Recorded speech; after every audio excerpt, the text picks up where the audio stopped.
दर्शाते हैं, स्वयं ही ये संत बनते हैं, स्वयं ही भक्त बनते हैं, स्वयं ही प्रभु बनते हैं, स्वयं ही सब लीलाएं अपनी करके हम एक रोल करके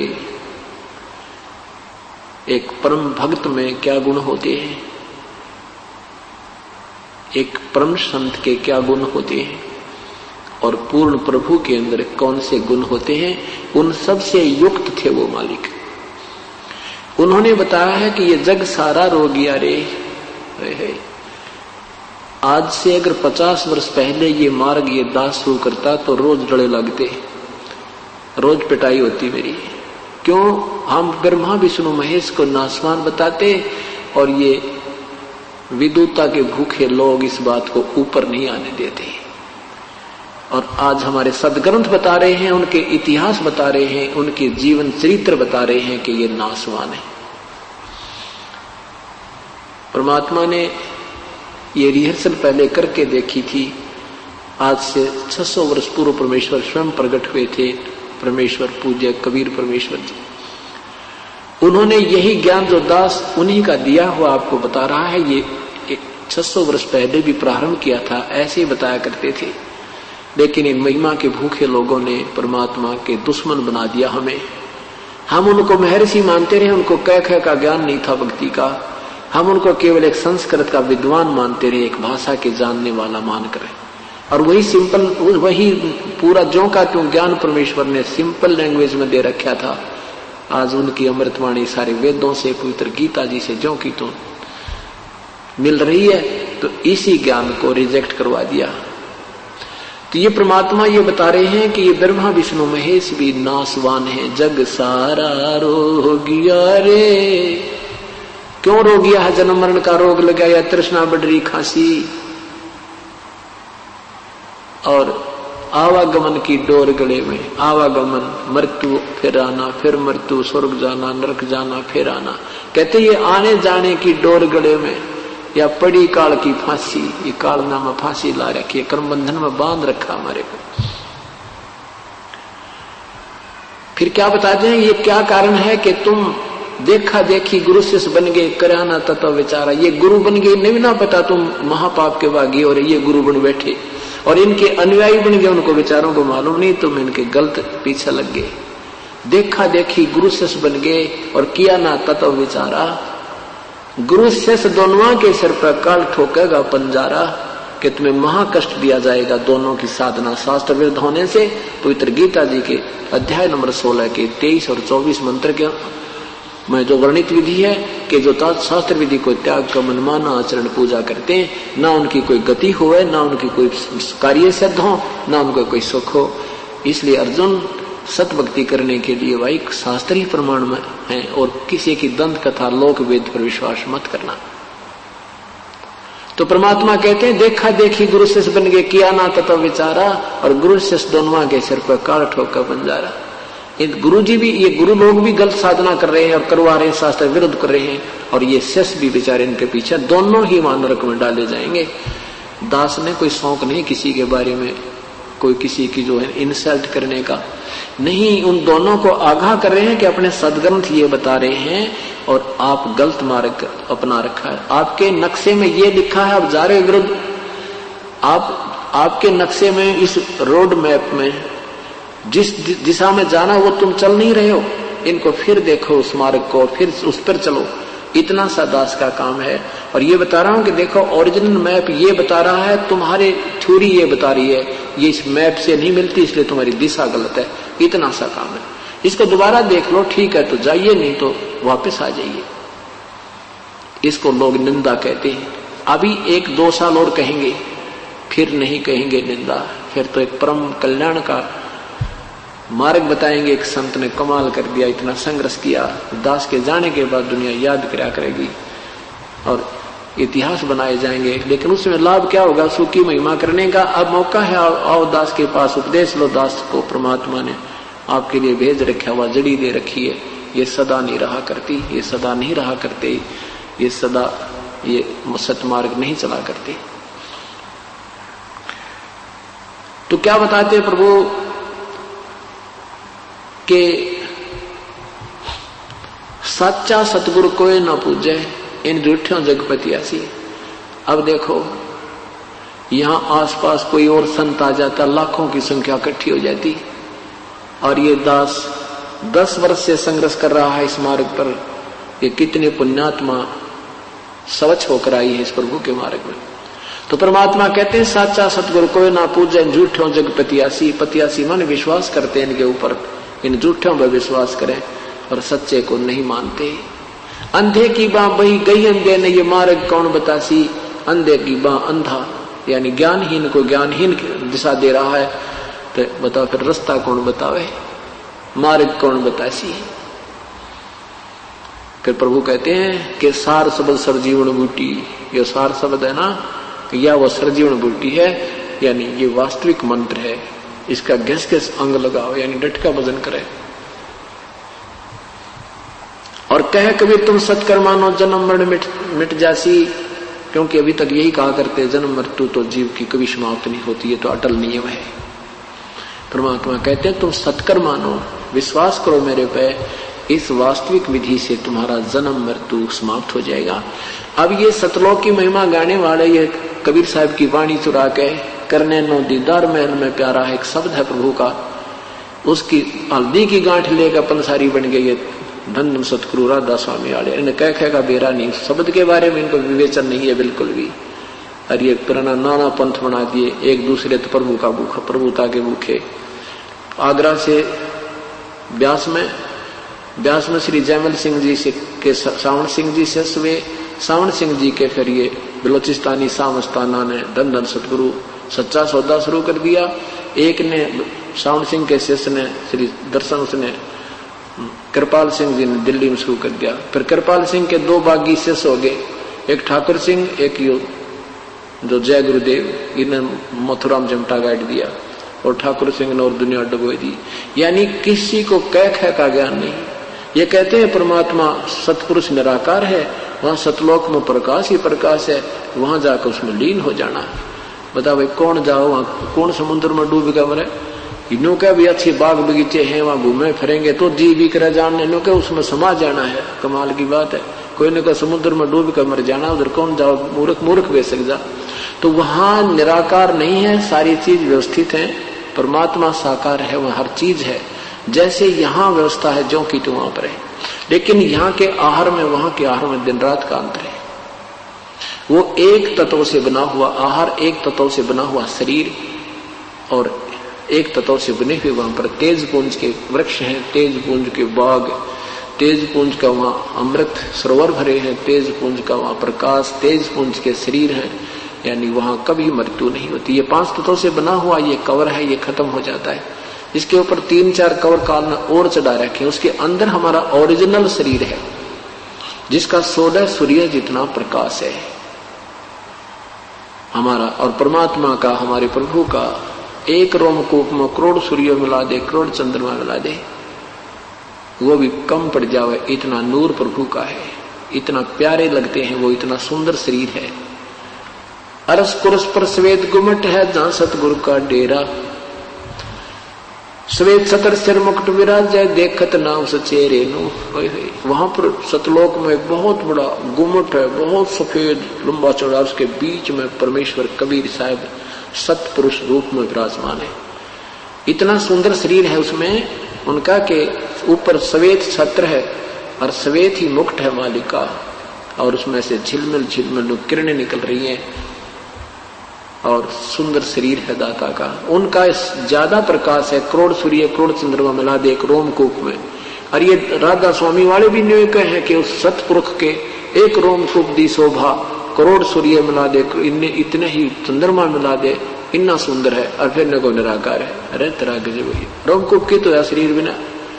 अकल कतीनहीन लोगों में भक्ति मार्ग की, वो अच्छी आत्माएं थी, पिछले जन्म के संस्कारी हंस थे, प्रभु की तलाश थी, ये फंस गए नकली संतों के, अब उन्हें ढूंढा ठा गए। क्योंकि जिसमें पूर्ण कमाई होती है उसकी शब्द में शक्ति होती है, और वो जो भी कहे का लाभ भी हो जाता है, तो वो भोली आत्मा उसको चिपक जाती है। कई लोग ऐसे, एक भगत कह रहा था जी, हमने एक साधु देखा, बोला ले ये 500 का नोट तेरी गोज में डाल दे। वो उसने 500 का नोट अपनी जेब में डाल लिया, 5 मिनट पाछे देखा, उसकी जेब में नोट नहीं पाया। कहाँ गया? देखियो मेरी जेब में रहा। अरे उससे सी उसके प्रभुता होगी। अगले भाई तो महापुरुष पड़ा है, जादूगरी दिखा के सीधियां है ये। परमात्मा कहते हैं ड्रामेबाजी से भक्ति का कोई लिंक नहीं है।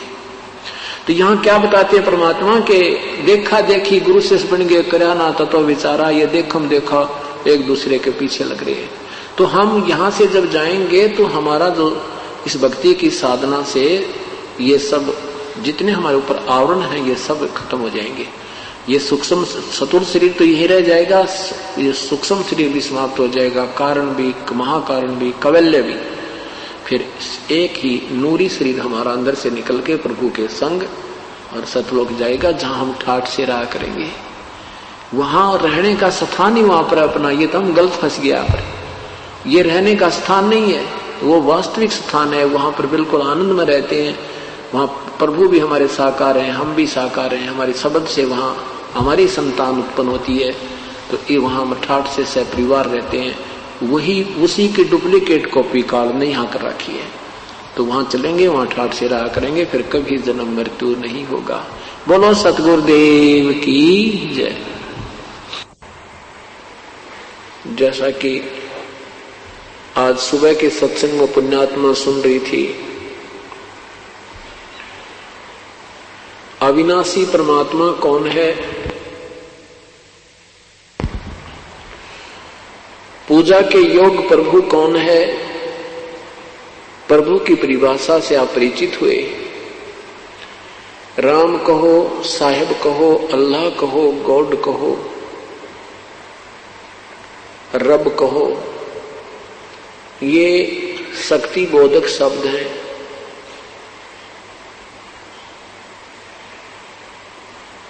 वो कौन प्रभु है, कैसा है, कैसे उसकी प्राप्ति होती है, वो कैसा है, कौन है, ये चारों पवित्र वेदों में, पवित्र कुरान शरीफ में, पवित्र बाइबल में, पवित्र अमृतवाणी उन महापुरुषों की जिन्होंने परमात्मा को साक्षात देखा है और स्वयं परमेश्वर ने अपना जो भेद अपनी अमृतवाणी कबीर वाणी में ज्ञान कराया है, उसमें स्पष्ट है कि वो परमात्मा साकार है, सशरीर है, उसका नाम कबीर है।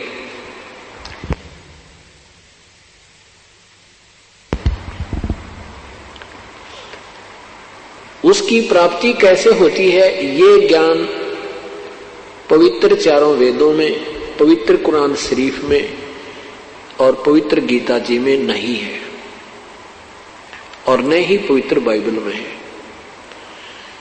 उस परमात्मा के पाने की विधि केवल 5वें वेद में, सवसम वेद में है, जो परमात्मा ने स्वयं आकर के हमें बताया है अपनी सिंपल लैंग्वेज में, साधारण वाणी में, साधारण भाषा में, कबीर वाणी में। और फिर उन्हीं के द्वारा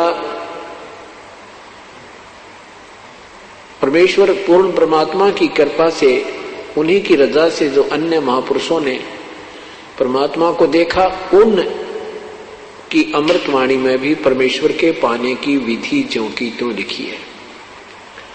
वेदों में और पवित्र गीता जी में ये संकेत है कि उस परमात्मा के पाने का 3 नाम का मंत्र है। पवित्र गीता जी अध्याय नंबर 17 के श्लोक नंबर 23 में ओम तत् सत इति निर्देश है ब्रह्मण त्रिविध समर्थ है। ब्रह्मण माने पूर्ण परमात्मा का, उस पूर्ण प्रभु का जो जाप करने का मंत्र ओम तत् सत है। ओम ब्रह्म का जाप है, तत् परब्रह्म का जाप है। ये तत् सांकेतिक है, यहां पर ओरिजिनल मंत्र नहीं है, ये वास्तविक मंत्र नहीं है। और सत भी ये सांकेतिक है।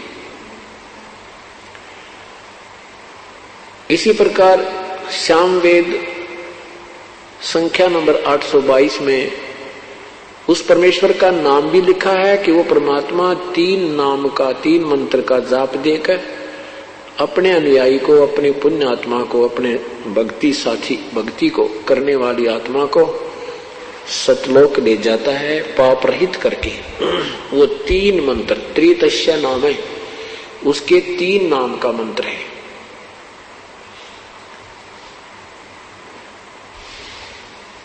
अभी तक क्या कहा करते थे ये नादान संत, ऋषि, महर्षि कि परमात्मा निराकार है, केवल उसका प्रकाश देखा जा सकता है। फिर उसको अंग्रेजी में बोलने लगे, डिवाइन लाइट कहने लगे, डिवाइन लाइट। हिंदी में प्रभु का प्रकाश, दैवी प्रकाश, ईश्वरीय प्रकाश, स्वयं प्रकाशित है प्रभु, ये भी लिखते हैं और कहते हैं भगवान निराकार है। अब जैसे कोई हीरे को कहे कि वह स्वयं प्रकाशित, हीरा स्वयं प्रकाशित है, मणि स्वयं प्रकाशित है, ट्यूब स्वयं प्रकाशित है, और फिर कहें ट्यूब निराकार है, हीरा निराकार है, चंद्रमा स्वप्रकाशित है और चंद्रमा कहें निराकार है, सूर्य स्वयं प्रकाशित है और सूर्य को कहें निराकार है, तो उनको कुछ दिखाई नहीं देता। वो परिचित ही नहीं है, उन्होंने कभी सूर्य देखा ही नहीं है, ना चंद्रमा देखा और नहीं उन्होंने हीरा देखा है। सुनी हुई व्याख्या भी उनकी सही नहीं है। इसी प्रकार अभी तक परमात्मा को निराकार कहते रहे और वो साकार है। सभी प्रभु सहशरीर हैं, उनकी शक्ति और उनके शरीर के प्रकाश में भिन्नता है। जैसे सच्चिदानंद, सच्चिदानंद की क्या परिभाषा होती है? सत चित आनंद, यानी चित्त का, मन का सच्चा आनंद, जिससे मन को सही आनंद आवे, उसको सच्चिदानंद कहते हैं। इसलिए प्रभु का एक उपमात्मक नाम सच्चिदानंद भी है। तो अब सच्चिदानंद किसे कहते हैं? जो मन को अच्छा लगे, मन भावन, सुभान।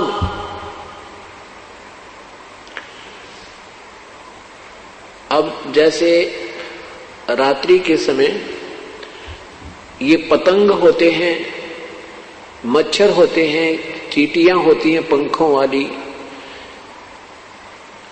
जब रात्रि के समय कोई 40 वाट का बल्ब उदय हो जाता है, जग जाता है, 40 वाट का बल्ब जब जग जाता है तो वो सभी उसके ऊपर मंडराने लगती हैं, उसको सच्चिदानंद मान के। अब उनके मन को वो बहुत प्यारा लग रहा है, इसलिए उससे टक्कर लगा रही हैं, उसके प्यार कर रही हैं, उससे चारों तरफ घूम रही हैं। उस समय उनके लिए वो सच्चिदानंद है।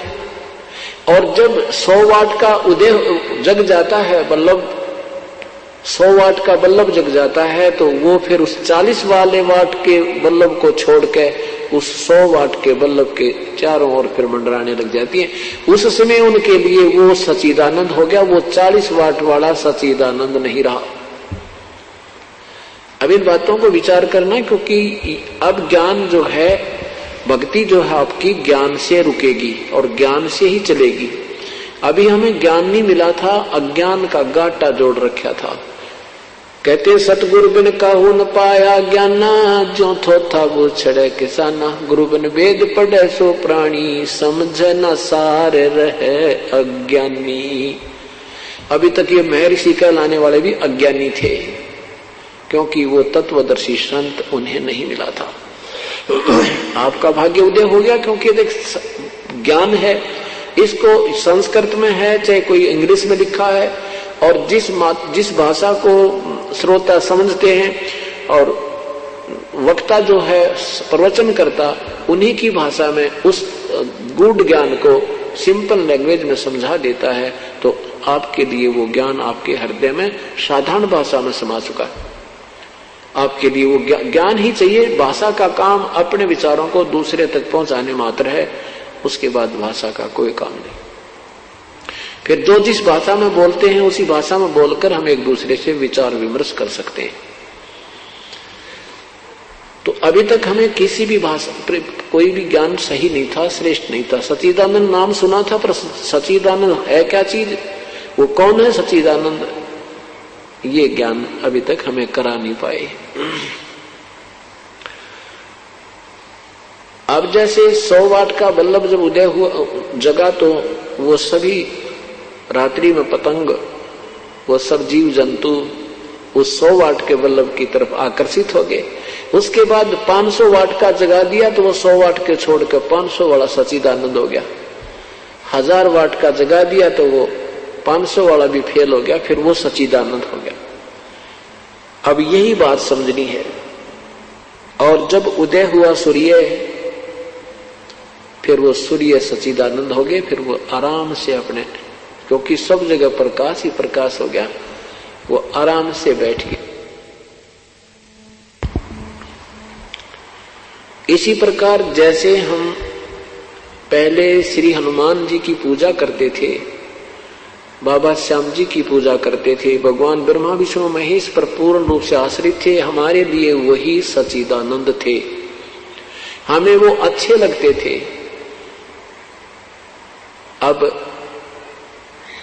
जैसे अब ज्ञान हुआ कि ब्रह्म की क्या स्थिति है, पर ब्रह्म की क्या स्थिति है, ब्रह्मा विष्णु महेश की क्या स्थिति है, इसे हम परिचित हो गए, तो अब हमारे लिए जो सच्चिदानंद हो गया वो कबीर परमात्मा पूर्ण ब्रह्म, अब हमारे लिए वो सच्चिदानंद है। इसी प्रकार पवित्र गीता जी में लिखा कि अर्जुन,